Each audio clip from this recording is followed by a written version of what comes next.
I've been posting artist vlogs on YouTube for an entire year. And before you click away, no, this is not one of those I blew up on YouTube and now they're funding my entire lifestyle. Here's how you can do it too kind of video, because that's not where we're at. I still have under 100 subscribers. My videos do okay.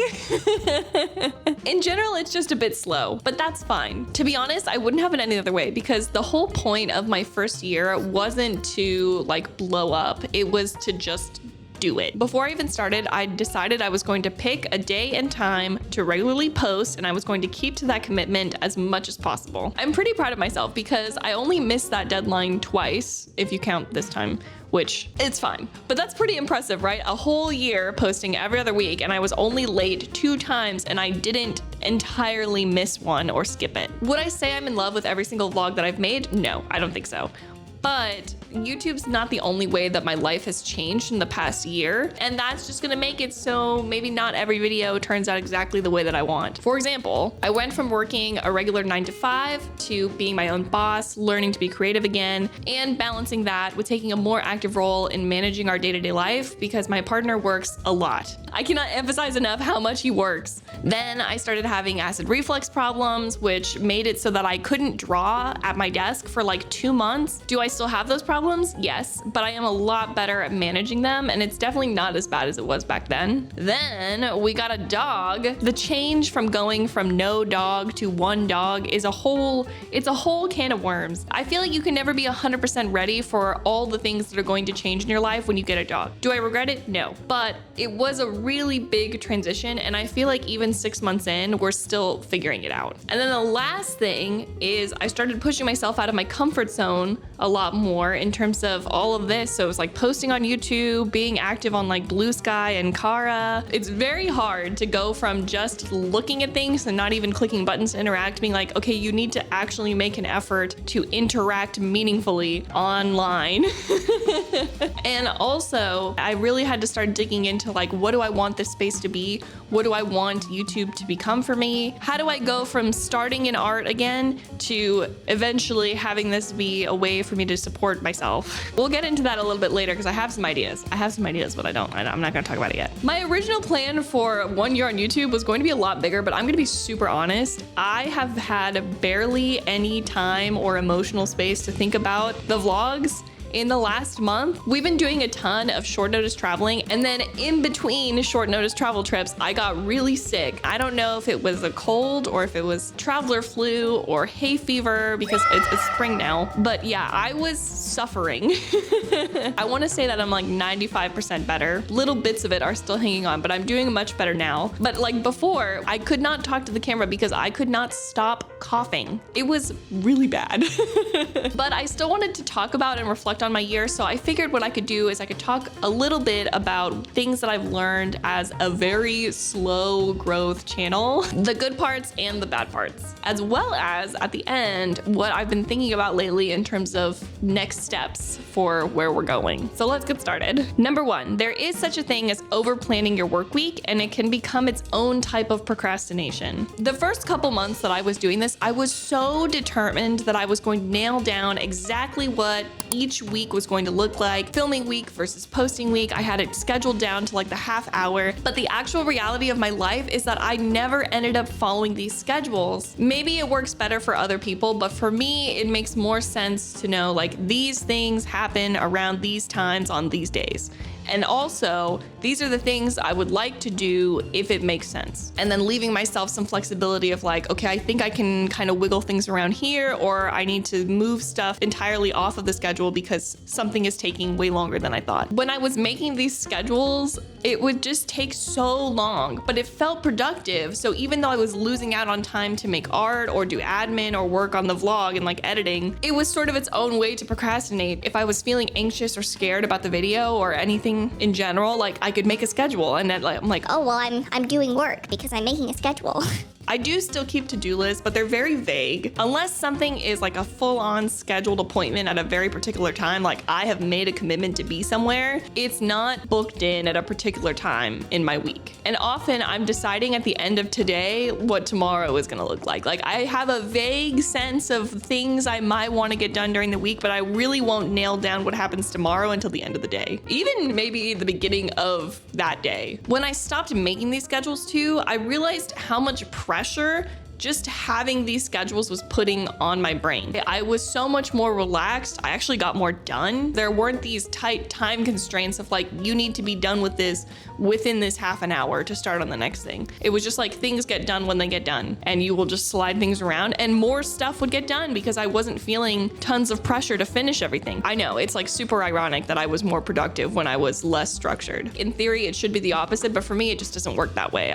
My brain doesn't like that. Number 2, a balanced life may mean less gets done, and you need to learn to be okay with that trade-off. As I was getting started with my journey on YouTube, I realized I needed to decide, am I a YouTuber that makes art content, or am I an artist who makes videos on YouTube? And of course, I picked the latter, so I needed to find a way where YouTube became a part of my life, but wasn't my entire life. So I settled on the bi-weekly schedule, and I'm still sort of finessing how I film, what I film, what ends up in the vlogs, but I'm getting there. The main thing was that I just didn't want to end up spending all of my time during the work week editing. I don't mind editing, and it can be really fun to edit, but if I was spending every single day editing and that was what I did for work, I think I would go crazy. I also had to realize too, like we as a couple, me and my partner, are very regimented in our daily life. Like we have a very set time around when we get up in the morning. We have a really set time when we go to bed. We eat meals at pretty typical times. And then we got Junie,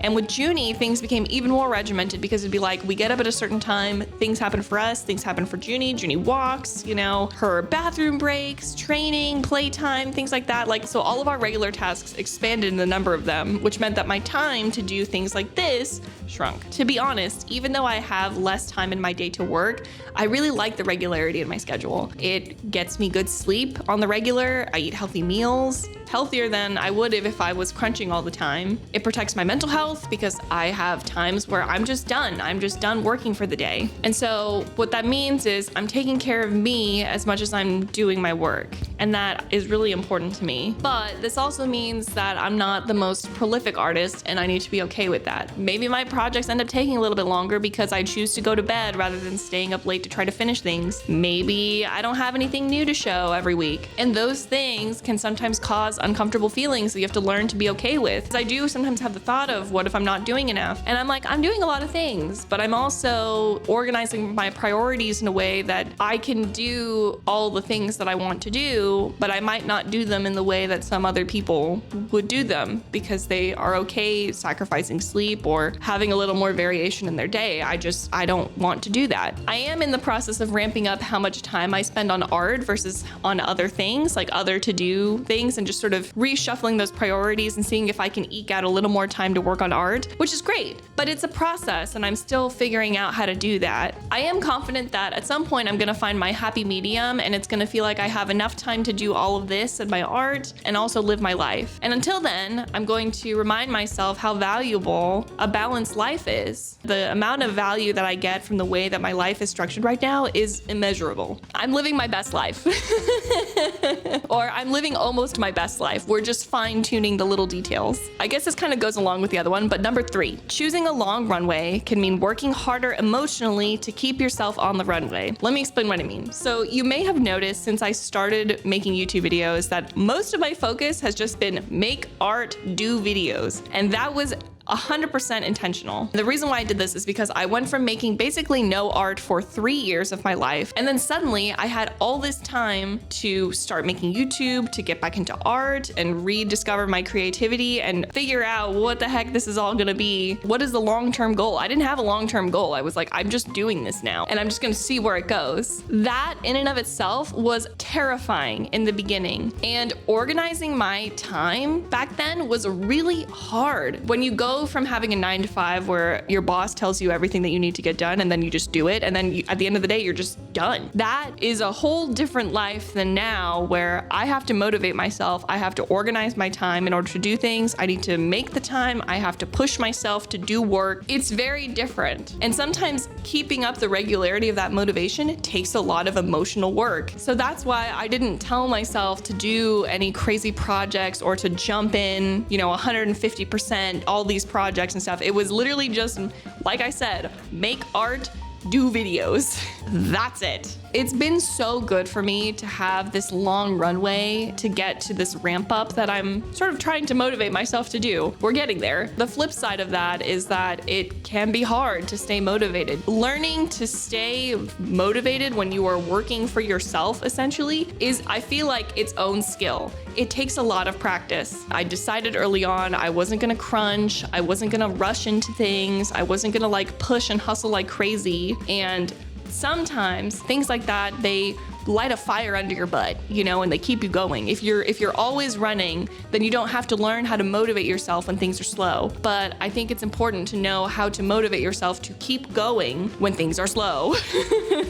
The last thing I'll say is that taking a long runway like this of just focusing on making the art and doing the videos, it's really shown me how much I want to do this because I keep going. So that's sort of a blessing in disguise. I'm much more confident in that this is what I want to be doing now that I've spent a year sort of building very slowly. So number 4, your brain will let you know when it's ready to push forward, even if you're scared to do it. Let me tell you, I spent almost the entire first year just content to make art, do the thing, figure out my life. And then all of a sudden, I started thinking about posting schedules and branching out to social medias and long-term projects and monetization ideas. I didn't choose to do this. It just started happening.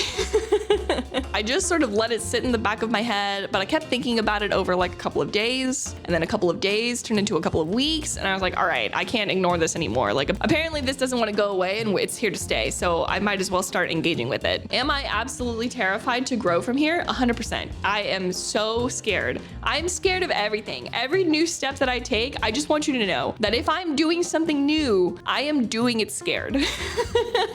If I am projecting lots of confidence here, that is not how I'm feeling on the inside. It is constant fear. But I've realized that being scared and being ready are two different things. Sometimes you just need to do it scared because you can do it. You just don't know it yet. Number 5, this I feel is pretty commonly expressed on YouTube, but focusing on analytics as a small creator will drive you crazy. Do I even need to say that much about this one? I feel like I don't. This is pretty straightforward, but the number of analytics that YouTube will give you and how fast it updates is incredibly insane. Yes, the numbers can sometimes be helpful, but I'm not an SEO expert. I'm not trying to hyper optimize. And at some point, I feel like continually looking at those numbers becomes more about vanity than it becomes about anything helpful. At least for me. Maybe that's just me. But even though I'm very slow growth, I just want things to happen organically and I want to learn as I go and we'll figure it out and we'll get there. I can sometimes get caught up looking at these numbers and it's not good for me. It's not good. But at some point I had to sit myself down and be like, look, dude, this is not helping you. If anything, it's making you feel bad and it's making you not want to do this. We need to limit how much and how often we are looking at analytics. Do I still check the numbers? Yes. But I really try to put a limit on how often and how much emotional stock I put in these numbers because I lived my life the way I do. I work the way I do. Things will happen in their own time. And that we're just gonna be okay with that. If anything, I feel like a lot of these lessons are just about radical acceptance. Radical acceptance of life is the way it is. And that's fine. Number 6, comparison is a great learning tool, but can also be its own nightmare. I think looking at successful peers for guidance on how to do certain things and grow is great, but there is a very thin line between research and spiraling. I'm just speaking from my experience as a creative person, as an artist, but yeah, the line so thin, like needle thin. You will cross that threshold so fast. Okay, I had to pause for a minute to transfer footage from my phone to my thumb drive, so hopefully the lighting hasn't changed too much. Okay, we're talking about comparing ourselves to other people. So I think it's really helpful to go to peers and look at their stuff and figure out ways in which you might improve on certain aspects of what you're doing, like titles, thumbnails, that kind of stuff, right? But I think it's really important to set specific goals about what you're looking for from others, and also give yourself a time limit of how long you're doing things. Because here's the logic. A goal will keep you focused. You'll look at very specific things rather than getting overwhelmed by the whole picture of another person's success. And then the time limit makes you physically walk away from whatever you're looking at so you can take a brain break. Because I think the brain breaks are really important to not flare up any kind of imposter syndrome, okay? Yeah, I've thought about this a lot because I've spiraled a lot in the last year. There's just a balance, okay? You gotta be really careful with how you do these things because it can make you feel really bad, and you don't need to feel that way. I'm just saying. Okay, last one, number 7. Recording yourself and editing the footage can give you a new perspective of you. Listen, I have done a lot of therapy, a lot of therapy, okay? And good chunks of that therapy have been things that others have said about me versus the way that I feel about myself and the way I see myself. It's taken so much work for me to realize that a lot of things others have said about me, to me, are more about them than they are about me, and to cut down on a lot of the negative self-talk that I have been doing for a long time. Because, to be frank, I'm not that bad. Or at least I'm not as bad as I have felt like I've been made out to be by others throughout my life. Starting to make these vlogs and recording myself and editing footage of myself has really changed my relationship with me a lot. It's really hard to ignore yourself when you have to watch footage of you talking and then edit it down. And you realize things like, oh, maybe I am kind of funny sometimes, and maybe my voice isn't grating like so-and-so said that one time and it really hurt my self-esteem.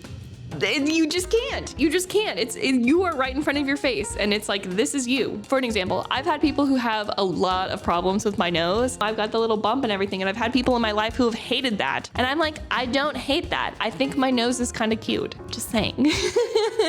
Seeing myself in video form, right? I can't ignore these things about myself. I end up having to confront them head on and realize oh, I like me. I like me the way I am. It has been extremely validating to see myself and like what I see. That is a gift that I did not expect to give myself when I started doing this, and I am so incredibly thankful for it because I feel like it's really helped me grow and heal in a lot of ways. I feel like I could make a whole other video about this, but I'm not gonna go into it a ton, so that's just where we're gonna leave that point. Anyway, so those are things that I have learned in the year that I have been doing YouTube. And now we're gonna talk about what I'm currently in the process of figuring out for our next step, which is coloring pages.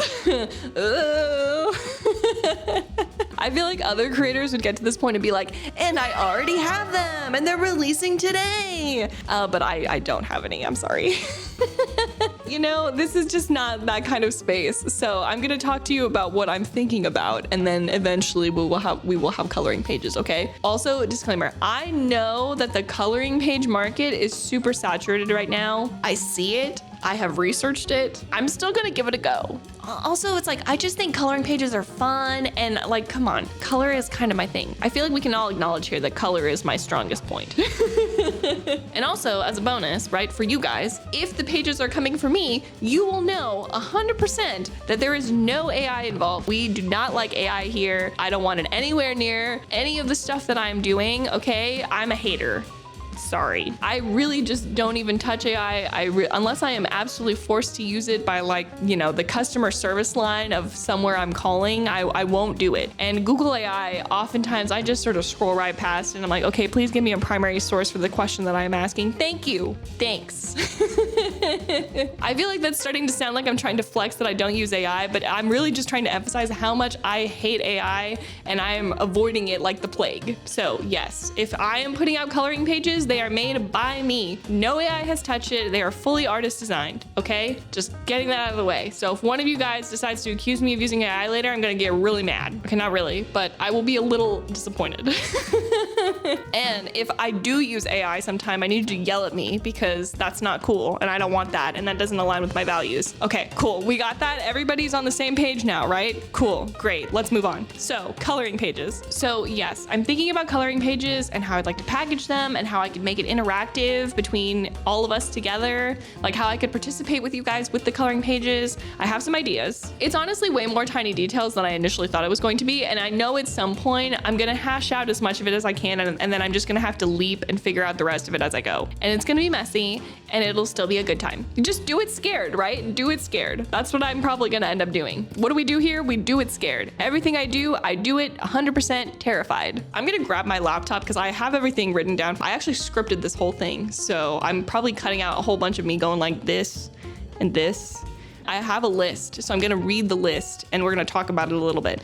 Also, I think it's great to have input from you guys as I am figuring out this whole coloring page project. So if I say something and you have thoughts, or if I said something earlier and you have thoughts, please let me know in the comments because I would love to hear some input from you guys, especially when it comes to things like coloring pages where I'm making stuff for you. Even if you wanna say like, Autumn, I think this is a terrible idea and I don't like it. that's valid too. So let me know, okay? Because we could figure something else out too. But for now, this is what I'm working on. Okay, so my first thought about coloring pages, I'm thinking mainly digital, because then you can decide if you want to color it digitally or if you want to print it. And I feel like, and hopefully I'm not wrong in this assumption, but I feel like printing is pretty accessible at this point in time. Like whether you have a printer at home, which mine is broken, and that is a problem that I also need to solve before I start participating with the coloring pages. It's just yeah, you'll see, because an idea later will tie into the fact that my printer is broken. Most people I feel like have a printer at home, and if you don't have a printer at home, then printing usually is accessible and free